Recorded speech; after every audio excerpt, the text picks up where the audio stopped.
On today's episode, we're going to show you the best lures to catch late ice Green Bay walleyes. Now, there's a lot of ways to catch giant walleyes in Green Bay, but professional guide Connor Bowen has amassed a crazy amount of information over the years, and he's going to teach us exactly how he does it out here in Green Bay. What's up, YouTube? Jason coming back at you today with another video here on the Piscifun YouTube channel. Today I've got a guest with me. I'm hanging out with professional fishing guide Connor Bowen. So Connor specializes in big walleyes, and what we're going to do here is we're going to show you guys the top 4 baits that Connor uses to catch giant Great Lakes walleyes. Stay tuned, check it out. So with the Jigging Wrap, when I'm not marking any fish, it's called snap jigging. Just give the rod good foot or 2 pops, darting that bait all around down there, just calling the fish in. And then when a mark appears under your bait, as soon as they start closing the gap, you just tap, tap, tap and raise at the speed of the fish until they come up and hit it. And if they stop, then you want to open your bail, drop it all the way back down to the bottom. Fish follow it back down, give it a couple pops, start tapping, it's coming back up, following it again until he hits it. Sometimes you got to do that 3 or 4 times to get the fish to bite. Would you say that the Jigging Wrap is probably one of your more popular baits that you like to do chasing Great Lakes walleyes? Absolutely. It's like hands down probably the most versatile bait there is for walleye fishing. So here you have your size 6 ripping wraps. White looks like a shad, just all around good color. Yellow belly craws, hands down one of the best Green Bay colors ever.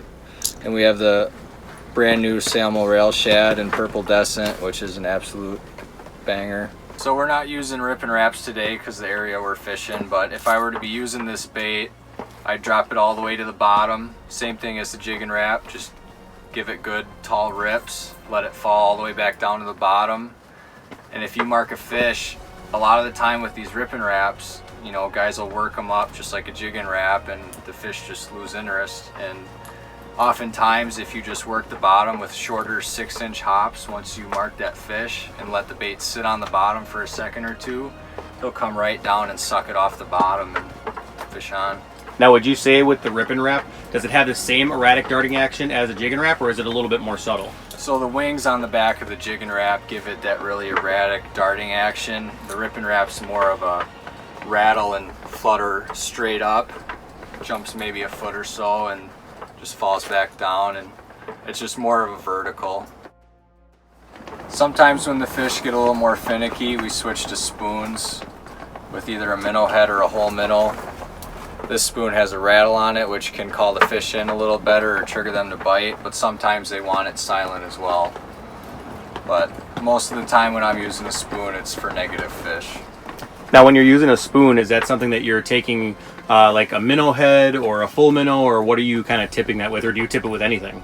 So I typically will always tip it with at least a head. Sometimes when they're a little bit more on the aggressive side and the spoon's what they want, I'll use a whole minnow. But there are certain spoons that can be fish naked and very productive as well. So we have the Jig Minnow here, and this is hands down the best negative fish midday lure that you could possibly have for fishing Great Lakes walleyes. When I rig it, I like to go through the mouth, out the gill plate, and up the belly, so it's perfectly straight and it'll never come off on you. Now, when you're using a Jig and Minnow, is there a lot of different weights that you like to use, different colors? Does it just depend on the day, or what are your thoughts on that? So today we're fishing about 30 feet of water, and this is a 3/8 ounce jig. It's proper for that depth, but when I'm fishing shallower, like 10-15 feet, I usually use an 1/8 ounce, just so when they're being lazy and they don't suck it in that hard, the jig still enters their mouth and you get a good hook into them. Thanks for tuning in, guys. We hope you learned something about how to catch big Great Lakes walleyes, and thank you to pro guide Connor Bowen for coming out today and showing us a whole lot of awesome techniques.